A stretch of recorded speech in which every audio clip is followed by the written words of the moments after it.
오늘 하나님 말씀은 요한복음 12장 44절부터 46절까지 말씀입니다. 요한복음 12장 44절부터 46절까지 말씀. 오늘 제목은 세상을 구하기 위해라는 제목으로 말씀드리도록 하겠습니다. 44절부터 함께 제가 읽어보도록 하겠습니다. 예수께서 외쳐 이르시되 나를 믿는 자는 나를 믿는 것이 아니요 나를 보내신 이를 믿는 것이며 나를 보는 자는 나를 보내신 이를 보는 것이니라. 나는 빛으로 세상에 왔나니 무릇 나를 믿는 자로 어둠에 거하지 않게 하려 함이로다. 아멘.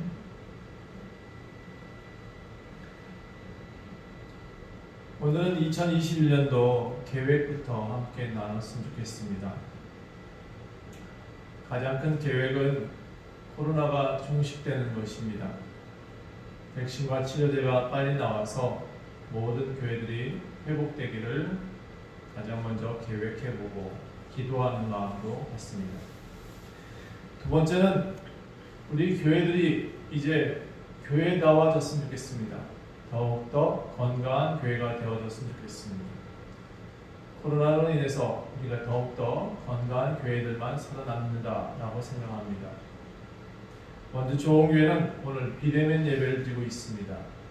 여러분, 우리 교회들이 다시 한번 살아나야 됩니다. 우리 교회들이 진정한 교회들로 다시 태어날 때만이 이 코로나가 진짜 종식될 수 있다고 저는 생각합니다. 우리 교회들이 건강한 교회되길 원하고 무엇보다도 원주 좋은 교회가 더욱 건강한 교회였으면 좋겠습니다. 우리 또 두 번째 제가 계획으로 삼고 있는 것이 건강한 교회입니다. 우리 교회 성도들 모두가 성숙된 신앙을 가졌으면 좋겠습니다. 교회 건물 안에 갇혀 있는 것이 아니라 교회 밖에서 성숙한 신앙. 목사님이 항상 말씀하는 것이 중요한 것이 아니라 내가 하나님 말씀을 듣겠다는 자세가 더 중요하고 내가 더 하나님 말씀과 가까이 살겠다는 마음이 더 중요합니다. 하나님께 나오는 것이 중요하듯이 여러분 언제나 골방을 중요시 여기고 또 하나님 나라를 생각하는 삶이 되기를 원합니다. 세 번째로 우리 교회 성도들이 모두 다 건강했으면 좋겠습니다. 코로나에서 모두 다 승리하시고 이겨냈으면 좋겠고요. 아직까지 우리 교회는 그런 확진자들이 없지만 이 코로나로부터 우리 교회 성도들이 모두 다 보호받고 건강하게 지내는 것이 제 세 번째 계획입니다. 우리 교회들이 또 빛과 소금의 세상으로 나타날 수 있는 그런 교회, 빛과 소금으로 나타나는 교회가 됐으면 좋겠습니다. 제가 앞에서 잠깐 언급했지만 교회들이 신뢰를 많이 잃고 있습니다. 저는 교회 건물에 갇혀 있는 신앙인들의 모습이 안타깝습니다. 물론 그렇게 가르친 사람도 안타깝습니다. 교회는 건물이 아닙니다. 건물 속에 갇혀 있는 사람들은 성도가 아닙니다. 그래서 교회가 다시 한번 교회되기 원합니다. 각자 교회들이 신뢰를 회복하고 좀 더 교회의 모습들이 새로워졌으면 좋겠다라고 생각합니다.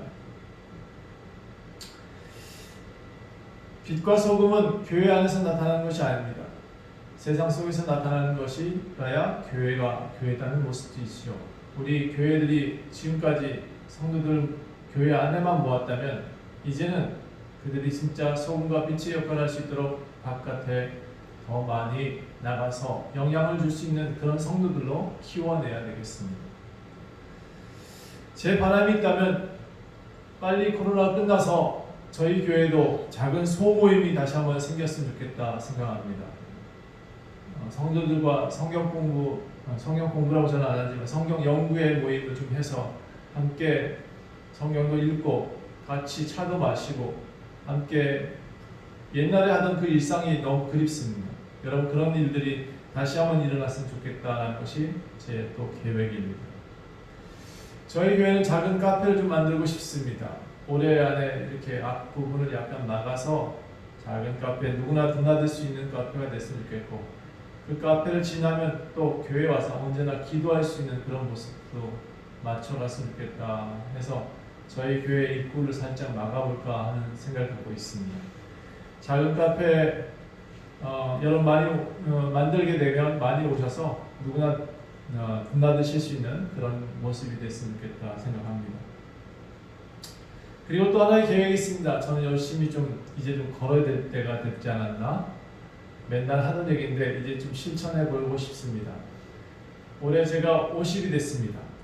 그래서 이제는 매일 걷는 것 1시간씩은 걸었으면 좋겠는데 말은 그렇지만 제가 1시간은 약속을 못 지키고 매일 한 번씩 걷겠다는 약속을 한번 지켜보고 싶습니다. 자, 그리고 우리 교회가 항상 저는 저를 비롯해서 많은 사람들이 음악을 하시는 분들이 꽤 있으신 것 같아요. 그래서 작은 음악회가 올해 정도는 한 번 정도는 열렸으면 좋겠다라는 생각을 갖습니다. 주변에 음악 하시는 분들과 함께 또 교회가 이 지역 주민들과 함께 작은 음악회도 한번 해봤으면 좋겠다는 생각이 듭니다. 오늘은 이렇게 먼저 계획을 먼저 말씀드렸고 오늘 본문에 있는 말씀들을 함께 나누고자 합니다. 여러분, 예수를 믿는 이유가 무엇입니까? 예수를 믿으면 어떤 유익이 올까요? 많은 사람들은 예수를 믿으면 부귀영화를 얻는 것처럼 말을 합니다. 그런데 제가 만난 많은 사람들 그리고 열심히 신앙생활 한다는 사람도 부귀영화보다는 다른 걸 얻었다라는 생각이 듭니다. 돈을 얻은 것은 아니고요. 제가 가장 부러워하는 사람들이 자녀들이 행복하게 사는 모습들을 보는 것이 가장 행복한 것이다 생각됩니다. 많이 신앙생활을 열심히 하시는 분들, 기도 열심히 하시는 분들의 가정들 보면 딱 한 가지 공통점이 있습니다. 그리고 열심히 하나님을 섬기는 사람들, 돈이 많아서가 아니라 그들은 행복합니다. 날마다 가족들이 모여서 함께 기도할 수 있는 그런 기본적인 마음이 있지 않나 싶어요. 그런 마음들이 행복이 아닐까 싶습니다. 같이 기도하고 같이 밥을 먹는 것도 중요하지만 무엇보다도 하나님께 복받는 것은 가족이 아닌가 싶습니다. 가족이 다 행복할 수 있으면 그것이 복이다 저는 생각합니다. 자, 오늘 본문의 내용 중에서 예수께서 외쳐서 말씀하신 내용이 있습니다. 아주 크게 외쳤다라는 표현을 쓴 것은 이 성경이 아마 유일하지 않나 싶습니다. 요한복음의 12장 44절을 보면 예수께서 아주 크게 외쳐가면서 말씀하신 내용입니다. 그 내용은 나를 믿는 이유가 뭐냐? 이렇게 묻는 것처럼 묻습니다. 나를 믿는 자는 나를 믿는 것이 아니다. 나를 보내신 이를 믿는 것이고 나를 보는 자는 나를 보내신 이를 보는 것이다 라고 외쳐서 말씀하셨습니다. 이 뜻이 무엇일까요? 예수님을 믿는 자는 하나님을 믿는 것입니다. 예수님을 믿는 자는 하나님을 믿는 것입니다. 이게 아주 단순하게 심플하지만 예수님은 그렇게밖에 표현할 수가 없습니다. 나를 믿는 자는 나를 믿는 것이 아니다.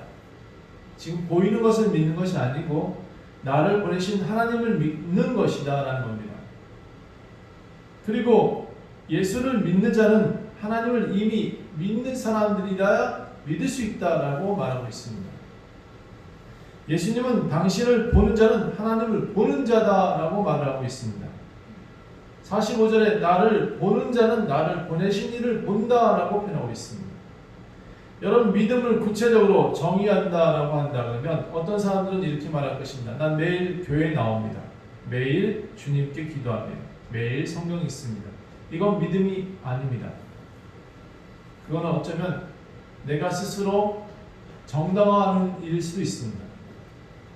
진짜 믿는다 하는 것은 제가 그래서 여러분한테 믿음의 정의를 조금 더 본다라는 이 정의를 조금 더 설명했으면 좋겠습니다. 빛으로 오신 예수님을 믿으면 어둠에 다니지 않는다라고 그 다음 구절에 얘기하고 있습니다. 자, 믿음은 저는 이렇게 생각합니다. 마음과 정성과 뜻을 다해 주 너희 하나님을 사랑하는 것. 사랑하느냐 안 하느냐에 따라서 믿음이 차이가 진다고 생각합니다. 하나님을 사랑한다 그러면 그는 믿는 자일 것이고, 예수님을 사랑한다 그러면 그는 예수님을 믿는 자일 것입니다. 예를 들어서 저와 여러분의 관계 속에서 제가 여러분을 사랑합니다 라고 하면 그 내용 안에는 나는 당신을 믿습니다 라는 내용이 포함되어 있는 것처럼, 나는 당신을 믿습니다 라고 말하는 그 순간 난 당신을 사랑하고 있습니다 라는 말과 동일한 말이 되는 것입니다. 사랑이 없는 관계에는 신뢰가 있을 수 없고, 신뢰가 없는 관계는 믿음이 형성될 수 없습니다. 하나님한테 나는 정성으로, 뜻으로, 마음으로 주 하나님을 사랑합니다 라고 하는 사람이라야 믿음을 가질 수 있습니다. 그래서 성경을 많이 읽는다고 해서 믿음을 가질 수 있는 것은 아닙니다. 하나님을 사랑할 수 있는 사람만이 믿음을 가질 수 있고, 예수님을 사랑할 수 있는 사람만이 이 성경이 의미가 있는 책이 되어지기 때문에 그렇습니다. 여러분, 눈이 먼 사람, 본다라는 정의를 또 한번 말씀드려 보겠습니다. 여기 45절에 나를 보는 자는 나를 보내신 이를 본다라고 말하고 있습니다. 여러분, 이 무엇을 보았다, 하나님을 진짜 본 사람이 있는지요? 저는 아직까지 하나님을 직접적으로 보지는 못했습니다. 그런데 저는 성경책을 보고 예수님을 본다라고 말할 수 있습니다. 또 나는 이 성경책을 보고 하나님을 본다라고 말하고 있습니다. 왜냐하면 이 성경이 아버지의 음성으로 들리기 때문에 그렇습니다. 눈으로 보아야 보는 것이 아닙니다. 여러분, 눈으로 보는 건 모든 것이 잠시 뒤에 사라질 것이기 때문에 그렇습니다. 진짜 보는 사람은 눈으로 보지 않습니다. 눈이 먼 사람이 참 많습니다. 세상에 살면서도 진짜 눈을 가진 사람이 적다라는 생각을 많이 해볼 때가 있습니다. 여러분은 눈이 있는지요? 성경에 보니까 바로 13장, 11장, 10장, 조금 더 앞에 장을 보면 그런 내용이 나옵니다. 너희가 본다고 하니까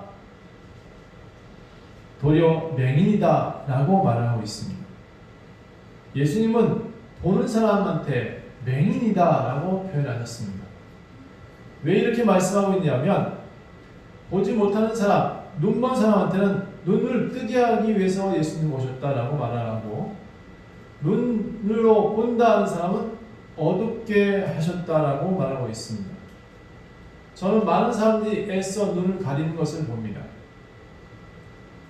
자기가 신앙생활 제대로 한다고 말을 하는데 예수님의 음성은 따라하지 않습니다. 자기가 열심히 기도한다고 하는데 하나님이 원하는 것은 기도하지 않습니다. 나는 열심을 낸다고 하는데 내가 내는 열심보다는 하나님께 향하는 열심이 적은 것을 봅니다. 나는 예수님을 섬긴다 하는데 진짜 섬김의 모습은 없습니다. 저는 이런 것이 맹인이 아닐까 생각해 봅니다. 예수님이 하는 일을 믿으라 라고 표현하고 계십니다. 그래, 나를 못 믿겠거든. 나를 못 믿겠거든. 내가 한 일이라도 보고 믿어라 라고 성경은 말하고 있습니다. 그런데도 사람들은 그 말조차도 이해를 못합니다. 우리 기독교회가, 교회들이 지금까지 해온 일들이 뭐냐 그러면 학교 세웠습니다. 기독교 교회들이 지금까지 무엇 했냐 그러면 사람들을 지역에서 살렸습니다. 여지까지 교회들이 무엇을 해왔느냐 그러면 병자를 고치고 아픈 사람을 싸매주는 일들을 해왔었습니다. 병원을 세웠습니다. 학교를 세웠습니다. 아이들을 가르쳤습니다. 여러분, 제 주변에도 몇몇 사람들은 다 미션 스쿨 나온 사람들입니다. 지금 코로나 시대에 좀 어려움이 생겼습니다. 교회들의 모임 자체가 문제가 되고 있습니다. 물론 저는 그것이 잘못됐다고 생각합니다. 모이지 말아야 될 때는 모이지 마라. 그것은 우리가 스스로 먼저 해야 될 일이 아닌가 생각합니다. 교회는 생명을 살리는 공간이지 사람을 모아다가 죽일 수 있는 공간은 아니지 않습니까? 그래서 저는 도리어 이런 상황에서 눈을 떴으면 좋겠습니다. 옳은 것을 판단하고 바르게 행동할 수 있는 사람이라야 눈뜬 자라고 표현할 수 있지 않겠습니까? 예수님 당시에도 그 당시에 바리새인들, 제사장들이 이렇게 말합니다. 나는 본다. 근데 예수님은 그들한테 말합니다. 너희들은 맹인이다 라고 말합니다. 분별하지 못하는 것은 눈 뜨지 못한 사람들과 같습니다. 분별하는 사람들은 눈을 보는 사람입니다. 예수를 정말 안다 그러면 예수가 생명을 살리기 위해서 오셨다는 사실을 믿어야 됩니다. 그는 우리를 심판하러 오신 것이 아니라 살리러 오셨다고요. 교회도 살려야 되는데 살리기 위해서 교회가 존재한다면 우리가 이 시대에 지금 해야 될 일이 무엇인지 분별해야 되지 않겠습니까?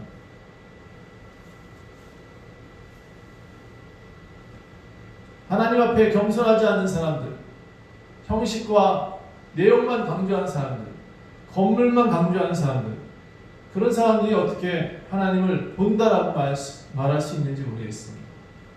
정말 예수님을 믿고 있다면 지금 이 순간에 분별하십시오. 옳은 것을 옳다 하고 그런 것은 그르다 하십시오. 예수님은 이 보지 못하는 사람들을 통해서 너는 맹인이다. 다시 말해서 너네들은 어둠이다 라고 말하고 있습니다. 제가 많은 시간 성경을 공부하면서 성경을 읽어가면서 하나님과 대화하면서 느꼈던 한 가지가 종교는 어둠이라는 사실을 알았습니다. 교리와 사람들을 모아다가 끊임없이 집단화시키는 것은 종교다라는 것을 알게 됐고 그 종교는 다시 어둠으로 돌아가는구나, 바벨탑을 쌓고 있구나, 저들이 스올로 인도하고 있구나를 발견했습니다. 여러분, 예수님께 예배한다고 하면서 소리질러 부르짖어 기도한다고 하면서 그런데 정작 마음은 집에 두고 오는 사람들 참 많습니다. 이것 또한 어둠입니다. 여러분, 돈은 많이 들고 나오는데 헌금은 많이 한다고 자랑하는데 집안 사람한테 인정 못 받는 사람들, 어둠입니다. 교회에서 사랑한다고 하는데 이웃 사람들한테는 손가락질 당하는 것, 그건 어둠입니다. 세상에서 욕을 먹는 사람이 되는 것, 그것 또한 어둠입니다. 여러분, 예수를 믿는다 하면서 목사를 우상 숭배하는 것, 그것도 어둠입니다. 진짜 어둠이에요. 눈 좀 뜨세요. 교회는 우상 숭배를 가르치는 것이 아닙니다. 교회를 크게 세우고 건물을 자랑하는 것은 어둠입니다. 여러분, 큰 교회 좋아하는 것 어둠입니다. 여러분, 믿음이 뭔지 모르고 다니는 것 어둠입니다. 그렇게 검은색 속에 살아가는 것, 그것이 좋은 사람들은 그곳에 모입니다. 여러분, 교회 건물 크게 세우는 것을 자랑하지 마십시오. 성도들에게 헌금 강요하지 마십시오. 그들의 헌금으로 배를 두들기는 목사는 어둠입니다. 교회를 다닌다 하면서 성경 말씀 안 보는 것도 어둠이죠. 귀를 기울이지도 않고 자기 뜻대로 멋대로 해석하는 것, 그건 어둠입니다. 사람들을 집단화시키려고 성경 구절을 꿰어다가 집을 나가게 하는 것, 그것 어둠이에요. 어둠이 아주 짙은 어둠이에요. 부모를 공경하라고 성경은 말하고 있는데 그 부모를 공경하지 않는다? 어둠이에요. 많이 배웠다. 그 당시 대제사장 바리새인들이 그랬어요. 많이 배웠다. 그런데 예수님 말씀을 무시해요. 그렇게 사람을 무시하는 이들이 가득한 교회는 어둠이에요. 예수님이 오신 목적을 오늘 성경은 말하고 있습니다. 사람이 내 말을 듣지 아니할지라도 내가 그를 심판하지 않겠다. 예수님은 심판주로 오신 거 아닌가요? 네, 맞습니다. 예수님은 심판주로 오셨습니다. 그런데 예수님 스스로는 이렇게 말합니다. 내가 온 이유는 세상을 심판하려 온 것이 아니다. 세상을 구원하려 합니다. 한 번도 예수님은 너네들을 벌 주러 왔다라고 성경은 말한 적이 없습니다. 많은 사람들이 예수님 말씀을 가지고 너네들 예수님 안 믿으면 벌 받아 라고 말하는 사람을 많이 봤는데요. 성경에 그런 말이 없습니다. 한 번도 예수님은 너희들 벌 주러 이 땅에 왔다라고 한 적이 없어요. 도리어 나는 너희를 구원하러 왔다라고 말하고 있습니다. 세상을 구원하기 위해서, 세상을 구하기 위해서 오셨지, 사람들한테 한 사람 한 사람 너는 이래서 잘못되고 저래서 잘못됐고 너는 이래서 신앙생활 제대로 해야 되고 이건 잘못이고 저건 옳고 그렇다, 예수님 그렇게 표현한 적이 없습니다. 예수님은 심판하지 않으셨습니다. 한 번도, 지금도. 이 심판을 자꾸 강조하면 성도들은 자꾸 엎드려 기도할 수밖에 없습니다. 심판을 강조하게 되면 하나님이 우리를 만드신 목적 자체가 잘못된 겁니다. 하나님은 우리를 이 땅에 두셨을 때 사람으로 두셨지 종으로 만들지 않으셨거든요. 뭘 잘했다 그러면 상 주고, 뭘 못했다 그럼 벌 주고, 그런 하나님이 아니십니다. 그건 사람들이 왜곡되이 하나님을 믿으니까 스스로 벌을 받는 거지, 하나님이 벌 주신 적은 없고 예수님이 한 번도 벌을 우리한테 주겠다고 엎어 놓으신 적이 없습니다. 그런데 많은 교회들이 엎어 놓고 있는 것은 전 잘못됐다고 저는 생각합니다. 예수님은 구원자이십니다. 우리를 살리러 오신 분이 우리를 매일 괴롭게 하실 일이 없습니다. 우리한테 개목걸이를 하고 끌고 다니는 적이 없습니다. 나를 따라오너라 라고 말씀하셨지만 너는 나를 따라오지 않으면 죽는다라고 말한 적은 없습니다. 본을 보여주셨지만, 세상에 나가서 전도하는 모습 보여줬지만 무조건 너희들도 이렇게 나와 똑같이 해야 된다라고 말한 적은 없습니다. 단 오늘 이 13장 그 다음 장의 내용은 좀 다릅니다. 한 가지 나를 따라 해라 라고 하는 내용은 여러분이 꼭 배우셨으면 좋겠습니다.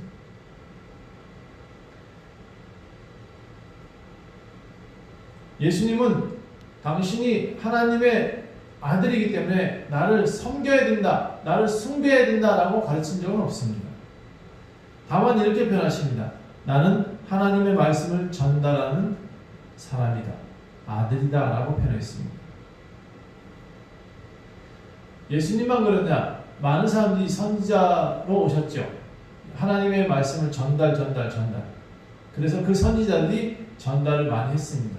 그럼에도 돌이키는 사람들은 하나님께 구원을 받았고 그렇지 못한 사람들은 벌을 받은 건 맞습니다. 그런데 제가 이것을 함축적으로 설명해 놓은 성경 한 구절 여러분한테 소개하겠습니다. 누가복음 20장 9절부터 18절까지. 당신을 이렇게 표현하셨습니다. 포도원의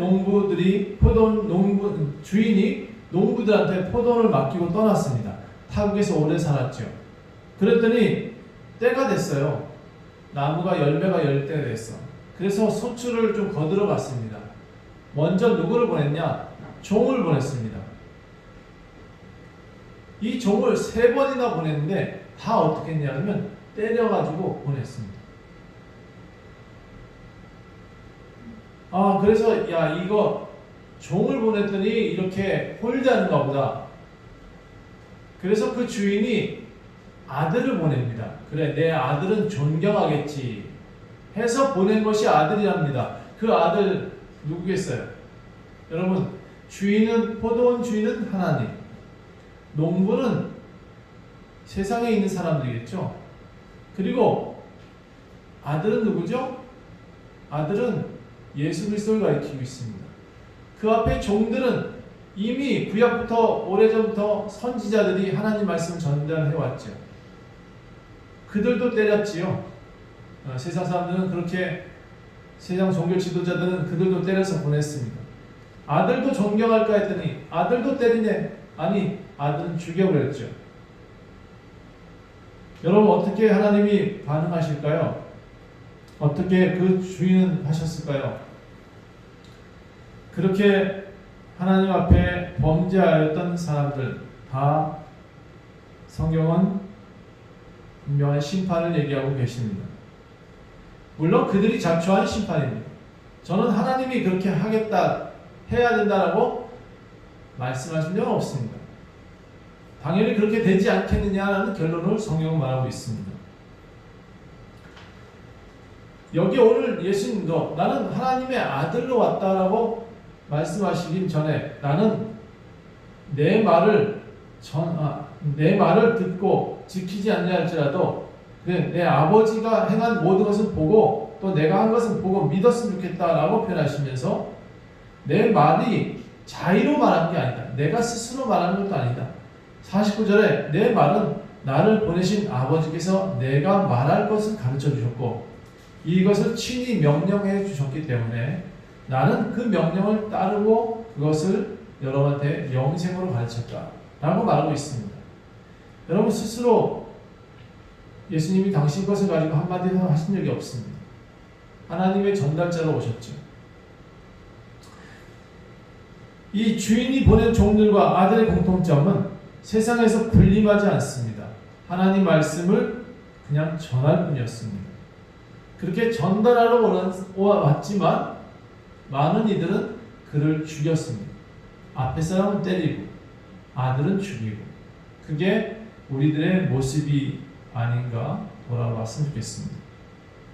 예수님은 심판하지 않으십니다. 절대로. 성경은 그렇게 나와 있습니다. 내가 온 것은 세상을 심판하려 하는 것이 아니요 세상을 구원하려 합니다. 예수님은 심판주로 오셨지만 마지막 날에 심판하실 때 예수님은 앉아 계실 것입니다. 여러분이 지금 믿고 있는 이 성경 말씀이 아마 여러분을 심판하실 것입니다. 그래서 여러분 이 성경책 안 맞다고 표현할 수 없는 것처럼 핑계할 수 없다라고 성경 말하고 있습니다. 예수님을 부인할 수 없는 것은 많은 이들이 지금 전달했고 그 말씀을 여러분도 읽었고 그 말씀이 여러분을 심판하지 예수님 스스로 이렇게 넌 지옥, 넌 천국 이렇게 말씀하지 않습니다. 근데 많은 교회들이 그렇게 예수님을 못된 분으로 자꾸 몰아가더라고요. 그 또한 어둠으로 저는 생각됩니다. 예수님은 심판의 권한이 있는 분이십니다.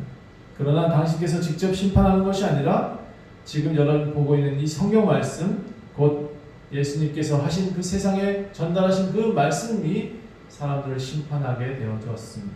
그것은 분명히 성경에 기록된 말씀이기 때문에 반드시 이루어질 것입니다. 그 다음에 예수님이 말씀하신 것, 본받아라 하는 것은 있습니다. 내가 심판주는 아니다. 그런데 나를 꼭 본받았으면 좋겠다라고 말씀하신 내용이 13장의 내용입니다. 이 요한복음 13장의 내용은 예수님이 이렇게 자기 허리에다가 수건 두르시고 제자들한테 자 앉아봐 하고는 한 분 한 분 이렇게 발을 씻기는 장면으로 나옵니다. 밥 먹다가 갑자기 일어나셔가지고 겉옷을 벗고 수건을 가져다 허리에다 두르고 대야에 물을 떠서 제자들의 발을 일일이 씻습니다. 그러다 베드로한테 왔습니다. 베드로한테 발을 씻기려니까 베드로가 팔짝 뜁니다. 주여, 주께서 내 발을 어떻게 씻으시려고요? 씻지 말아요. 이렇게까지 말합니다. 그런데 예수님은 이렇게 표현합니다. 베드로야, 내가 너는 지금 이 사실을 이해하지 못하겠지만 그냥 받아들였으면 좋겠다 라고 말을 하고 베드로한테 발을 씻기려 하십니다. 베드로는 완강히 부인합니다. 아니, 내 발 씻지 마세요. 주인이 종의 발을 씻는 게 어디 있습니까? 이렇게 베드로는 아마 깊게 생각하고 말을 했을 겁니다. 그런데 예수님이 이렇게 표현하시죠. 베드로야, 내가 너의 발을 씻어주지 아니하면 내가 나와 상관이 없어진다. 예수님은 베드로를 위해서 발을 씻습니다. 자, 베드로는 사실 좀 엉뚱한 면이 많이 있습니다. 그래서 이렇게 말도 하죠. 그러면 내 발뿐만 아니라 머리도 씻어주십시오. 손도 씻어주십시오. 여러분, 좀 엉뚱한 베드로지만 전 베드로한테는 많이 배웁니다. 그 베드로한테 예수님은 이렇게 표현합니다. 예, 목욕한 자는 다 씻을 필요는 없지 않니? 이미 베드로와 12제자는 목욕한 자라고 표현하고 있습니다. 저는 많은 교회 성도들이 교회에 들어왔다 그것 자체로 예수님을 믿는다 고백하는 자체로 저는 목욕했다라고 생각되어집니다. 그럼 교회에서 행해야 될 것이 뭐냐? 매년마다 발을 씻는 것. 목회자는 성도들의 발을 씻어주는 일들을 꼭 했으면 좋겠습니다. 옛날에 세족식이라고 있었습니다. 왜 옛날이라고 표현하냐면 요즘은 그런 일을 하는 것을 저는 본 적이 없습니다. 그래서 저는 올해 사실은 이제 첫날이 너무 추운 날이니까 세족식은 못할 것 같고요. 좀 따뜻해지고 나면 제일 먼저 해야 될 것이 교회 행사 중에 가장 큰 행사가 세족식이 아닐까 생각해 봅니다. 목사는 허리에 수건을 두고 장로님은 성도들의 발을 씻겨주고 목사님들은 그 발을 닦아주고 그런 모습들이 교회 안에서 일어났으면 좋겠습니다. 그래야 뭔가 관계가 생기지 않겠습니까? 교회만 왔다가 그냥 가는 성도들이 너무 많지 않습니까? 그들의 발을 씻어줄 수 있는 목사, 그들의 발을 닦아줄 수 있는 장로, 그런 것이 교회가 아니겠습니까? 예수님은 오늘 이 말씀합니다. 자, 너희가 나를 선생이라 했지. 발을 다 씻긴 후에 앉으셔서 이렇게 말합니다. 자, 너희가 나를 선생이라 주님이라 부르지. 그래, 맞다. 그래, 맞아. 내가 주와 또는 선생이 되어서 너희 발을 씻겼잖아. 그러니까 너희도 서로 발을 씻겨주는 것이 옳다. 내가 너희에게 행한 것 같이 너희도 행하게 하기 위해서 본을 보였다. 여러분, 이것이 교회입니다. 이것이 진짜 교회입니다. 교회는 내 형제의 발을 씻어줄 수 있는 그런 관계가 형성될 때 교회가 된 것입니다. 저는 이걸 교회라고 표현하기도 하고 저는 이것을 가족이라고 표현합니다. 원주 좋은교회 성도들은 성도라 표현하기보다 저는 가족이라고 많이 표현합니다. 여러분, 저는 그들의 발을 씻겨줄 생각이 있습니다. 기회가 되면 언제든지 그들의 발을 씻길 것입니다. 예수님이 하셨으니까 저도 하는 것이 당연합니다. 저는 올해 많은 교회들이 이 세족식이 부활했으면 좋겠다라고 생각되었습니다. 여러분, 이렇게 행하는 것을 이것을 알고 행하면 17절에 보니까 복이 있다라고 말하고 있습니다. 여러분, 우리 교회들이 복 받아야 된다라고 많이 가르치지 않습니까? 그런데 실제 복이 뭔지 잘 모르고 하는 것 같아요. 형제가 형제되고 가족이 가족되는 것이 복입니다. 진짜 회복되어지는 교회들이 되어진다면 저는 그것이 복이라고 믿습니다. 오늘 저는 이 땅에 예수님 오셔서 우리에게 행하신 것을 여러분한테 분명히 말씀드리기 원합니다. 예수님은 심판의 구주로 오신 것은 아닙니다. 예수님은 심판의 구주시긴 하지만 우리 이 세상의 모든 사람을 죽이러 오신 분은 절대 아닙니다. 예수님은 반드시 이렇게 말씀하십니다. 너희를 심판하러 오심이 아니요 구원하러 오셨다라는 것을 믿어야 됩니다. 세상의 성도들한테 엄포를 놓지 말아야 됩니다. 우리가 해야 될 일은 오직 오늘 예수님이 하셨던 것처럼 많은 사람들에게 허리에 수건을 들고 그들한테 하나님 말씀을 전하고 그들의 발을 씻어주는 그런 일들을 교회에서 행하였으면 좋겠습니다. 예수님은 우리를 구원하러 오신 분이심을 반드시 믿으시길 부탁합니다. 기도하겠습니다.